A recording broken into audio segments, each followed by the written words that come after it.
Voilà, mesdames, messieurs, moi je vais m'agresser au grand bandit de Yaoundé, le gérant de la Feignente, le gérant de la Feignente. Parce qu'il y a une différence entre être propriétaire et être gérant. On a créé quelque chose, on t'a mis devant, on a utilisé ton nom comme beaucoup d'autres influenceurs. À qui on a ouvert des restaurants à Bonamou Sadi, ils sont propriétaires des restaurants qui ne leur appartiennent pas. Ils sont propriétaires des snack bars, c'est pas pour eux.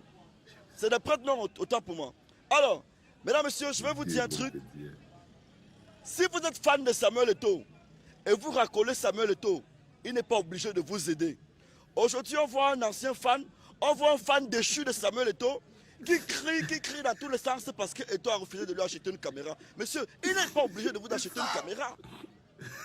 Il n'est pas obligé de vous acheter une caméra. Et je vais vous dire, comme tu es grand influenceur, pousse les Camerounais à détester Samuel Eto'o si tu es fort. Et je vais te dire un truc. Toi, tu es très dangereux pour ce pays. Parce que tu as voulu faire passer Samuel Eto'o pour un homme dangereux. Monsieur le gérant de la feignante. Monsieur le gérant de la feignante. Tu es très dangereux pour ce pays. Si tu veux qu'on entre dans tes frasques, le Cameroun va se retourner contre toi. Pour ce que tu allais faire au Nozo pendant la crise. Tu te rappelles? Tu allais dire que la guerre est finie. Pourtant nos parents, nos enfants mouraient de ce côté-là. Tu allais dire que non, l'école a commencé. Pourtant on sait combien d'hommes, combien de Camerounais sont tués dans le Nozo. S'il y a quelqu'un sur qui on doit tirer sur les réseaux sociaux, monsieur, c'est vous. Parce que vous êtes très dangereux pour ce pays. Mais bon, chers Camerounais, comment vous laissez un monsieur comme ça parler de Samuel Eto'o, parler du Goliath? Mais regardez, il a tout gagné dans sa vie. Il a tout gagné dans sa vie. Ce monsieur a tout gagné dans sa vie. Et on dit que non, il est venu à la tête de l'Afrique Foot parce qu'il veut se faire santé financière. Samuel Eto'o a raccroché les crampons. Il a raccroché les godasses en 2019. Monsieur, 2019, 2020, 21, 22, 23, 24. En 5 ans, un multimilliardaire ne peut pas s'appauvrir. C'est quoi? Il avait une machine où il mettait son argent tous les jours. Son argent disparaissait. N'abusez pas. Et je profite pour passer un message à tous ceux qui veulent provoquer Eto'o. Sachez que Eto'o fils, dans le bureau, il est aimé. Les grands-mères du village aiment Eto'o fils. Les grands-pères du village aiment Eto'o fils. Dans la rue, je vous parle de la rue la plus dangereuse du Cameroun. Je vous parle de la rue. Dans la rue, vous avez vu un peu ce qu'il peut faire dans ce pays en 24 heures. Samuel Eto'o fils a soulevé le monde entier. Tout le monde en a parlé. Des noirs, des blancs. Il est très puissant. Mesdames, messieurs, je m'agresse surtout au dangereux gars de Yaoundé, le malhonnête là. Moi-même, tu m'as sonné, je ne t'ai jamais porté plainte. Moi-même, tu m'as sonné. Parce que tu n'es propriétaire de rien. Même ton oum là, on connaît comment. On connaît comment Rigobert sont à donner le oum. On ne veut juste pas en parler. On ne veut juste pas en parler. Samuel Eto'o a réussi dans sa vie. Une simple entreprise de télévision, d'internet a dépassé de gérer pendant 1 an. Tu dis qu'on a volé les caméras. C'était quelle télé là? Tarot TV, c'était Tarot TV. Ou c'était Tarot TV. Une simple télévision digitale t'a dépassé de gérer pendant 1 an. Oui. Tu ne peux pas parler de ton fils. Parle encore de Pifo. Même de Pifo, tu ne peux pas me parler parce que tu sais. Comment tu me demandais les photos en Nissa là-bas à Yaoundé? Lui, tu es en 2015 ou 2016. Tu sais que tu me demandais les photos, monsieur. Même de Pifo, tu ne peux pas t'attaquer à Pifo. Bagarre de sardines. Tu es très dangereux pour ce Cameroun. La musique camerounaise se portait bien jusqu'à ce que tu nous ramènes Nyango dans le grand baraque. Vous êtes une bombe pour ce pays. Le Cameroun se portait bien jusqu'à ce que tu nous inventes les buzz. Si on doit tirer sur quelqu'un, si un gars est dangereux, c'est toi. Oh, la jeunesse. Le budget pour les vidéos de 5 minutes que tu fais sur le 20 mai, que tu fais chaque 20 mai, on va regarder le budget de ça. On en parle des budgets de ça. Dans l'armée camerounaise, tu as porté combien? On t'a utilisé pour détourner combien dans l'armée camerounaise? On t'a utilisé pour blanchir l'argent. Tu as pris combien au port? Tout ça on connaît. Monsieur, ne vous attaquez pas à Samuel Eto'o. Ne vous attaquez pas à Samuel Eto'o. Attaquez-vous à Pifo, c'est notre niveau. Quiconque s'attaque à Eto'o ouvertement, je vous jure, moi Pifo, je peux déchirer mes habits pour Eto'o. Et vous avez dit que...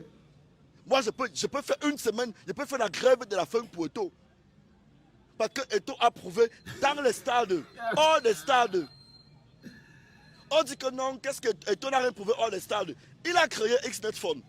C'est les Camerounais qui ont détourné. Les Camerounais ont mangé son argent. Ce n'était pas lui le directeur de Xnetphone. Il a créé la Fundes. Les Camerounais ont fait ce qu'ils ont fait. Il allait faire ça au Gabon. Hey. Allez en Côte d'Ivoire voir comment Samuel Eto'o est aimé. Irrécupérable. Mais attendez un peu. Mesdames et messieurs, il est sur le temple burundais. C'est pas donné. Toi, tu es là, tu fais 3 minutes. Toute ta vie, c'est 3 minutes. Je ne veux pas prononcer. Je n'ai prononcé le nom de personne depuis. Mais j'ai seulement dit le gérant de la Feigniente.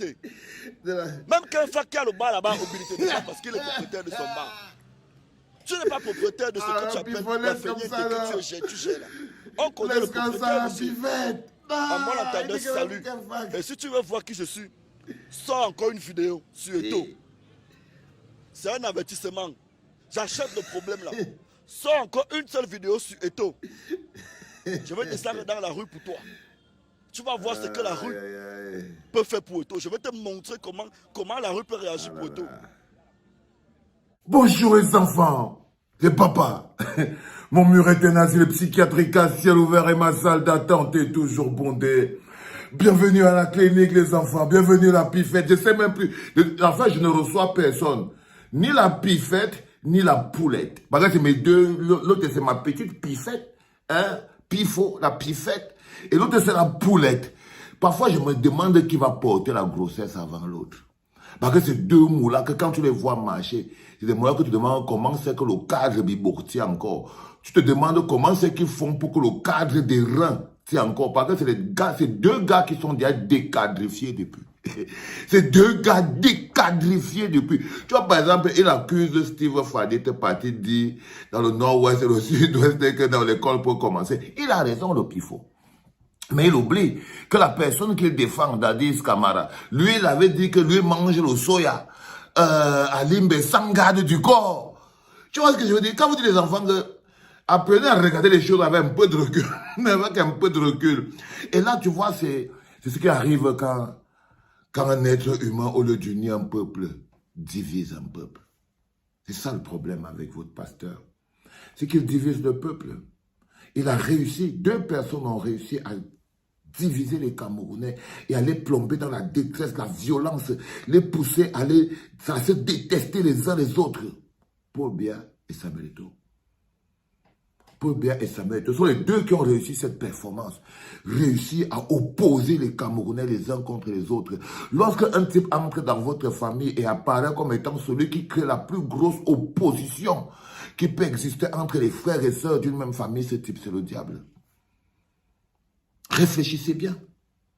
Réfléchissez bien. Regardez comment Pifo parle. Il dit que si jamais... Là, quand vous écoutez Pifo, là, ça veut dire que s'il croise Steve, c'est foutu. Il est prêt à le manger même avec les mains. Il est prêt. Parce que ça veut dire qu'il réagit comme un possédé. Quand vous voyez Pifo, là, vous avez l'impression qu'il n'a plus son âme. Vous sentez comme s'il est un peu possédé, non? Oui, il est là comme s'il était un tout petit peu possédé. Il n'a plus son âme. Il est au paroxysme du fanatisme. C'est ça qui me fait avoir peur avec ces gars. C'est qu'ils ont atteint un niveau où c'est le paroxysme du fanatisme. Et lorsque vous voyez une société qui atteint le paroxysme du fanatisme, il faut faire attention. Si vous les aimez, il faut les laisser. Et si vous les aimez, il faut les laisser. Parce que là, moi, quand je vois Pifo, il a perdu son âme. C'est-à-dire que l'autre bonhomme encore, l'autre qui venait pleurer, qui dit que non, non, non, non, non. Il a demandé 2 carrés à 2 millions. Vous vous rappelez que le même Steve Fa, c'est lui qui était venu me dire que non, non, non. Oh, il a ouvert une entrée. À 19 ans, il avait déjà quand il veut l'insulter, voici que chacun invente ce qu'il peut. Hein. Et à 19 ans, il avait déjà 50 millions. Il avait déjà une entreprise à 500 millions. Mais il vient s'énerver contre Samuel Eto'o pour une histoire de caméra de 2 millions. Normal que Pifo Wanda sur lui. Mais vous voyez, c'est ça la jeunesse. Lorsque vous n'avez pas un projet, lorsque vous n'avez pas un idéal, vous vous plongez dans ce genre de mécanisme. Regardez bien tout ça avec beaucoup de logique, parce que les enfants, la cohérence coûte cher. La cohérence, la rectitude, savoir où on part, qu'est-ce qu'on veut faire. Et regardez tout ça, il n'y a aucun modèle à copier là. Que ce soit les Pifo, que ce soit les Steve Fa, que ce soit les Eto'o. Construisez-vous vous-même votre propre logique. Construisez-vous vos propres vies. Parce que le fanatisme et l'envoûtement, attendre de recevoir quelque chose, ça ne grandit pas un homme, ça le rabaisse. Là, vous voyez, Pifo, il essaye de rabaisser Steve Fa. Mais il se rabaisse lui-même, il essaye d'élever et tout, il rabaisse encore et tout. Donc, ils sont dans le marasme du rabaissement. C'est de ça qu'il s'agit. Et c'est dommage. Mais bon, qu'est-ce que vous voulez que je vous dise? C'est l'anthropologie et c'est la sociologie. Hein? On a compris. C'était papa.